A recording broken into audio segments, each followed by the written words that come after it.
Bonjour bien-aimés, je suis George Kamsou, conseiller spirituel, formateur et enseignant de la parole de Dieu.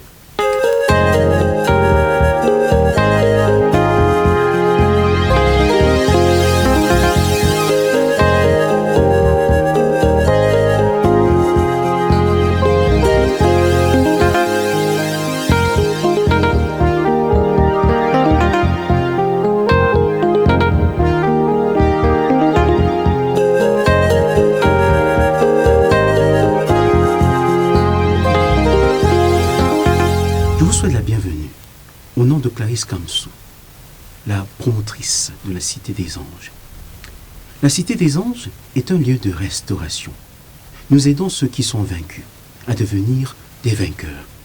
Nous les aidons à entrer en contact avec la plus grande puissance de l'univers, la puissance de Jésus-Christ, le ressuscité. Nous les équipons pour faire face aux défis quotidiens. Tu es peut-être désespéré, pris dans un piège. Malgré tes efforts, tu sens au plus profond de toi-même que ta vie chavire. Ta tête est remplie de questions sans réponse et tes combats sont sans fin. Bien-aimé, tes souffrances peuvent devenir une force. Tes blessures se changer en guérison. Tes échecs peuvent se transformer en victoire. Jésus a dit, « Tout est possible à quiconque croit. » Et à ceux qui croient, il dit, « Si vous demeurez en moi, vous êtes vraiment mes disciples. Si vous êtes mes disciples, vous connaîtrez la vérité. Si vous connaissez la vérité et la mettez en pratique, vous êtes libres, affranchis de ce monde et de ses angoisses, affranchis du prince de ce monde et de ses démons. » Notre partage de ce jour est intitulé « Tu n'es pas le fruit du hasard. Dieu t'a créé pour un but. » Et notre texte de base est Jérémie 1, verset 5. Mais avant, dis-moi, quelle est la place de la parole de Dieu dans ta vie? La Bible est-elle un livre ordinaire, un gris-gris, ou le message de Dieu pour toi? Quelle est son autorité dans ta vie? Dieu dit à Josué que ce livre de la loi ne s'éloigne point de toi. Médite-le jour et nuit pour agir fidèlement selon tout ce qui y est écrit. C'est alors que tu auras du succès dans tes entreprises. C'est alors que tu réussiras. Dieu dit donc à Josué, successeur de Moïse, ton succès ou ton échec dépend de toi et de toi seul. Si tu mets en pratique ce que moi je te dis, si tu m'écoutes, si tu es attaché à moi, c'est-à-dire à ma parole, si tu rumines, médites, penses à ma parole, jour et nuit, si elle est ton guide, si tu as confiance en elle et marches à sa lumière, alors, Josué, aucun ennemi, aucun obstacle, aucun démon, ni Satan lui-même ne pourra tenir devant toi. C'est ce que le Seigneur nous dit et ne cesse de nous dire chaque jour. Cette recommandation de l'Éternel nous a amenés à formuler une confession qui place la parole de Dieu au centre, au cœur de tout ce que nous faisons. Cette confession est la suivante. Je crois en ta parole. Je crois qu'elle est vivante et efficace. Je suis ce qu'elle dit que je suis. J'ai ce qu'elle dit que j'ai. Je peux faire ce qu'elle dit que je peux faire. Merci pour ta parole. Revenons à notre texte de Jérémie 1, verset 5.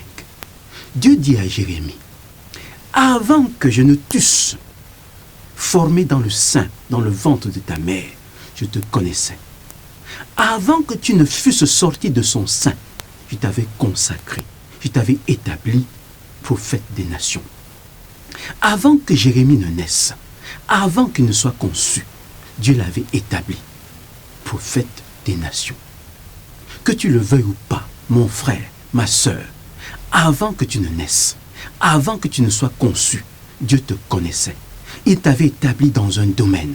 Il t'avait établi pour marquer ta génération. Révéler sa grandeur, son amour, sa sagesse infinie dans un secteur de la vie. Le fait que tu tournes en rond, que tu te vois comme un moins que rien, que tu sois rejeté, que tu sois même le tam-tam de Satan et de ses démons, ne change rien à cette vérité. De même que Jérémie existait avant de naître sur cette terre, toi également, tu existais avant d'être conçu dans le sein de ta mère. Mais où existais-tu? Où étais-tu avant de naître sur cette terre?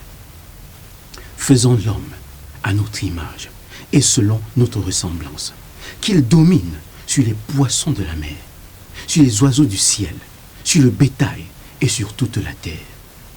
L'homme est le fruit de l'imagination de Dieu. Dieu a pensé l'homme, l'a dessiné dans son esprit, a pris du temps pour s'assurer qu'une fois créé, l'homme serait conforme à son désir, c'est-à-dire refléter l'image de son Créateur, être semblable à lui et pouvoir dominer sur toutes les autres créatures. Dieu voulait un compagnon. Il avait déjà les anges pour le servir, mais son cœur désirait une famille. Dieu a pris un risque, un gros risque, en créant l'homme libre, libre de lui obéir ou de ne pas le faire, libre de l'aimer ou de ne pas le faire. Mais pourquoi? Pourquoi l'a-t-il créé libre? Pourquoi n'a-t-il pas créé un automate? Parce que Dieu lui-même n'est pas un automate. Dieu a une volonté, une capacité de choisir. Il fallait donc que l'homme puisse aussi choisir, parce que l'homme a été créé à l'image de Dieu et selon la ressemblance de Dieu.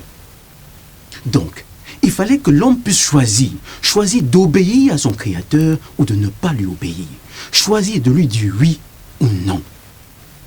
Dieu a choisi de créer un homme et une femme avec pour mission de se multiplier, de remplir la terre et de l'assujettir.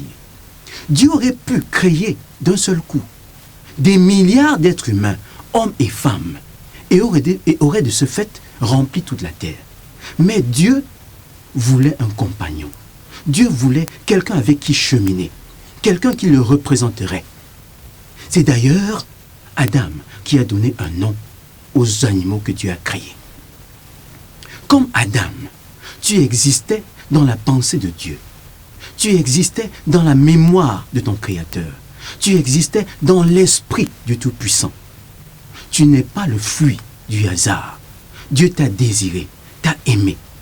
Tes parents ne sont que le canal que Dieu a choisi pour t'amener sur cette terre.